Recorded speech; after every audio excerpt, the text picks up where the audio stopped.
सबैलाई हार्दिक नमस्कार। सधैँ चाहिँ आज पनि म महाभारतमा के छ श्रृङ्खला अन्तर्गत गर्भाधानमा चिन्तनको प्रभाव शीर्षकको 12औं निबन्ध लिएर यहाँहरू समक्ष उपस्थित भएको छु। हाम्रा 16वटा संस्कारहरू छन् हिन्दू धर्म अनुसार। तीमध्ये गर्भाधान पहिलो संस्कार मानिन्छ। तर वर्तमान युगमा गर्भाधान संस्कारको त्यति महत्त्व धेरैले बुझे तापनि प्रयोगमा नल्याएको देखिन्छ। स्वयं पण्डित गुरुहरूबाट पनि यो गर्भाधान संस्कारको प्रयोग समुचित रूपमा हुन सकेको देखिँदैन। यद्यपि अग्नि हवन कुण्ड आदिमा गर्भाधान संस्कारहरू गरेको हामीले देखेका छौँ। मानव जीवनका सन्दर्भमा गर्भाधान संस्कार भएको देखिँदैन। गर्भाधानका सन्दर्भमा मान्छेले जस्तो सोच्यो त्यो अनुसारको प्रभाव छोराछोरीमा नि पर्छ, सन्तानमा पर्छ भन्ने सन्दर्भमा यो निबन्धमा प्रकाश पार्न खोजिएको छ।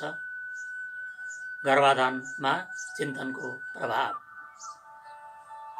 निषाद राजले पालन पोषण गरे पनि सत्यवती चेतीराज बसुकी छोरी थिइन् भन्ने कुरा बुझेर शान्तनुले शास्त्रीय विधिपूर्वक विवाह गरेका थिए। सत्यवतीबाट चित्राङ्गद र विचित्रवीर्य नामक 2 पुत्रहरू जन्मिए। शान्तनुको मृत्यु पश्चात भीष्मले सत्यवतीको सल्लाह लिएर चित्राङ्गदालाई राजा बनाए। बलको घमण्डले गर्दा चित्राङ्गदले राजा र सबै मान्छेको तिरस्कार गरेका कारण सोही नाम गरेको गन्धर्वराजसँगको युद्धमा चित्राङ्गद मारिए। विचित्रवीर्य बालक नै थिए तापनि भीष्मले उनको राज्याभिषेक गरे। विचित्रवीर्यले यौवन अवस्थामा पदार्पण गरेपछि उनको विवाहका लागि स्वयं भीष्म नै अग्रसर भए। काशीराजले आफ्ना 3 कन्याहरूले स्वयंवर सभामा पतिको वरण गर्ने कार्यक्रम छ भनेर सबै राजाहरूसँगै भीष्म पनि त्यस कार्यक्रममा समुपस्थित भए। सबैभन्दा वृद्ध देखेर सबैले उनको खिल्ली उडाए। शक्तिशाली भएकाले भीष्मले सबै कन्यालाई अपहरण गरेर ल्याउन लाग्दा भीष्म र सबै राजाहरूका बीचमा अत्यन्त ठुलो युद्ध भयो। विचित्रवीर्यको विवाहका लागि 3 कन्या ल्याएको देखेर सत्यवती पनि अत्यन्त प्रसन्न भइन्। विचित्रवीर्यसँग आफ्नो विवाह हुने कुरा थाहा पाएर जेठी कन्या अम्बाले पहिल्यैदेखि मनमनै राजा साल्वलाई पतिका रूपमा वरण गरेको, उनले पनि पूर्वकालमा आफ्नो वरण गरेको र पिताजीको पनि यही नै इच्छा रहेको भन्ने कुरा गरेपछि उनलाई फिर्ता जान भीष्मले अनुमति दिए। विचित्रवीर्यले अम्बिका र अम्बालिकालाई शास्त्रोक्त विधि अनुसार पत्नीका रूपमा ग्रहण गरे। विवाह हुँदा विचित्रवीर्य 16 वर्षका थिए। यौवनको अभिमानले गर्दा उनी धर्मात्माबाट कामात्मा बनेका थिए। यौवनको मदले गर्दा घमण्डले गर्दा उनी धर्मात्माबाट कामात्मा बनेका थिए। 7 वर्षसम्म अविच्छिन्न रूपमा दुवै पत्नीसँग विहार गरेका कारण असंयमको परिणामस्वरूप युवावस्थामा नै क्षयरोगले उनलाई आक्रमण गर्यो र उनी यस रोगबाट असमयमै विदा भएर गए। आफ्ना दुवै पुत्र परलोक भएपछि र तत्काल औपचारिक रूपमा राज्यको उत्तरदायित्व वहन गर्ने व्यक्ति नपाएपछि सत्यवती अत्यन्त चिन्तित भइन्। सङ्कटका समयमा शुक्राचार्य र बृहस्पतिले झैँ भीष्मले उपयुक्त निर्णय गर्न सक्ने सामर्थ्य देखेर सत्यवतीले पितृहरूलाई नरकमा पर्न नदिने उद्देश्यले वंशरक्षाका लागि दुवै भाइ बुहारी अम्बिका र अम्बालिकाबाट पुत्रहरू उत्पादन गर्न र राज्यारोहण गर्न अनुरोध गरिन्।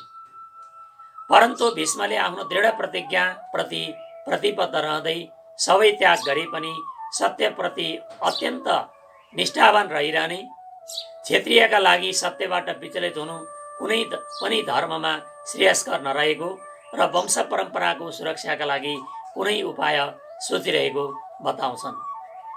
सत्यवती एक दिन यमुना नदीमा नाउ तर्दै थिइन् र त्यही नाउबाट पराशर मुनि पनि नदी पार गर्दै थिए। कामवासनाले पीडित भएर पराशरले सत्यवती प्रति कामुक दृष्टि राखेको थाहा पाएर सत्यवती अत्यन्त डराइन्, एक्लै थिइन्। पराशरले चारैतिर कोइराले अँध्यारो बनाएर नाउमा बसेकै बेला कन्या अवस्थामै सत्यवतीलाई गर्भिणी बनाए। जो हाम्रो अहिले दमौलीको पराशर आश्रम, पराशर गुफा त्यहाँनिर छ, जसको गर्भबाट महर्षि वेदव्यासको जन्म भयो। वेदलाई 4 भागमा विभाजन गरेकाले व्यास र शरीरको वर्ण कालो भएकाले उनी कृष्णका नामले समेत प्रसिद्ध भए। तिनै वेदव्यासलाई सत्यवतीले भाइ बुहारीसँग समागम गरेर पुत्रहरू उत्पादन गर्न आग्रह गरेकी हुन्। त्यस क्रममा उनले भीष्मको पनि पर्याप्त मात्रामा सरसल्लाह लिएकी थिइन्। भीष्मले यसरी पुत्र उत्पादन गर्नु धर्मयुक्त, कुलहितकर र कल्याणकारी पनि हुने सल्लाह सत्यवतीलाई दिएका थिए। व्यासले पहिला जाने बेलामा कुनै सङ्कट परेका बेला मेरो स्मरण गर्नुहोला भनेको कुरा सत्यवतीले सम्झिन् र यस अवस्थामा उनले वेदव्यासको स्मरण पनि गरिन्। आमाले स्मरण गर्दा बित्तिकै वेदव्यास पनि आइपुगे र आमाको दर्शन गरी आमासँग कुन कार्य गर्नका लागि मलाई सम्झनु भयो आमा भनेर उनले आज्ञा दिन आमालाई अनुरोध गरे। यसै सन्दर्भमा सत्यवतीले व्यासलाई पुत्रवधूबाट अर्थात् भाइ बुहारीबाट यथासम्भव छिटो पुत्र उत्पत्ति गर्ने आज्ञा दिएकी हुन्। व्यासले आमाको आज्ञा सहर्ष स्वीकार गरे। आफ्नो गन्ध, रूप, वेश र शरीरलाई सहन सक्ने हो भने अम्बिकाले आजै उत्तम बालकलाई गर्भमा पाउन सक्ने कुरा व्यासले आमा समक्ष व्यक्त गरे। सत्यवतीले बुहारी अम्बिकालाई भरत वंशको पुनरुद्धार गर्न गर्भाधानका लागि तयार रहन सूचित गरिन्। त्यसपछि अम्बिका पवित्र शय्यासनमा सुतेर मनमनै भीष्म र अन्य श्रेष्ठ कुरु वंशीहरूको चिन्तन गर्न लागिन्। त्यसै बेला व्यास आफ्नो शरीरभरि घिउ दलेर अत्यन्त संयम भई अम्बिका समक्ष पुगे। उनको शरीर कालो थियो, उनका जटाहरू कैला थिए, आँखा चम्किराखेका थिए र दारी जुङ्गाहरू पनि अत्यन्त खैरा थिए। व्यासको त्यस्तो रूप देखेर अम्बिका डराइकन आँखा चिम्लिरहेन् र त्यसै बखत व्यासले उनका साथमा समागम गरे। तर समागमका बेला अम्बिकाले व्यासलाई राम्रोसँग देख्न सकेनन्। त्यसपछि बाहिरिएका व्याससँग सत्यवतीले पुत्र गुणवान हुने वा नहुने भन्ने जिज्ञासा राखिन्। त्यस जिज्ञासालाई शान्त गर्ने क्रममा व्यासले जन्मिने बेला पुत्र बलवान हुने, विद्वान हुने, सौभाग्यशाली हुने, बुद्धिमान र 100 पुत्रले युक्त हुनेछ, तर माताको दोषका कारण यो बालक अन्धो हुनेछ भन्ने भविष्यवाणी उनले गरे। फलस्वरूप त्यस गर्भाधानबाट अन्धो पुत्र जन्मिए, जसको नाम धृतराष्ट्र राखियो। अन्धा पुत्रद्वारा राज्य सञ्चालन हुन नसक्ने ठानेर सत्यवतीले पुनः अर्की बुहारी अम्बालिकासँग अनुरोध गरे। व्यासले पुत्रोत्पादनका लागि समागम पनि गरे, तर व्यासलाई देखेर उनी पनि समागमका बेला कान्तिहीन र पाण्डु वर्णकी अर्थात् पहेँलो हुन पुगिन्। व्यासले समागमपछि अम्बालिकालाई नै तिम्रो पुत्र पाण्डु वर्णको हुने, पहेँलो हुने र नाम पनि पाण्डु रहने पूर्व जानकारी दिए।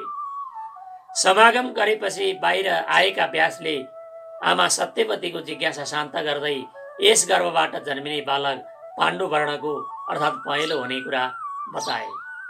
यथा समयमा अम्बालिकाबाट पाण्डुको जन्म पनि भयो। अन्धो र पहेँलो वर्णका पुत्रहरू पाएर पनि सत्यवतीको चित्त बुझेन र उनले पुनः अम्बालिकालाई पुत्रोत्पादनका लागि अनुरोध गरिन्। तर उनले त्यसलाई आफैले स्वीकार नगरी आफ्नी नोकर्नीलाई आफ्ना सुन्दर वस्त्रहरू पहिराइदिएर समागमका लागि पठाइन्। दासीसँगको समागमबाट व्यास अत्यन्त सन्तुष्ट भए र दासीलाई दासत्वबाट मुक्त भएको बताउँदै यस गर्भबाट जन्मिने पुत्र धर्मात्मा र अत्यन्त बुद्धिमान हुनेछ भनेर दासीलाई आश्वस्त पनि बनाए। फलस्वरूप त्यसरी जन्मिएको बालक विदुरका नामले प्रसिद्ध भए। हिन्दू धर्म अनुसार मुख्य रूपमा 16 प्रकारका संस्कारहरू मध्ये गर्भाधान संस्कार पहिलो मानिन्छ। गर्भाधानका बेला जस्तो चिन्तन गर्यो त्यस्तै सन्तान जन्मिँदो रहेछ भन्ने कुरा धृतराष्ट्र, पाण्डु र विदुरको जन्म प्रभावले पनि पुष्टि गर्दछ।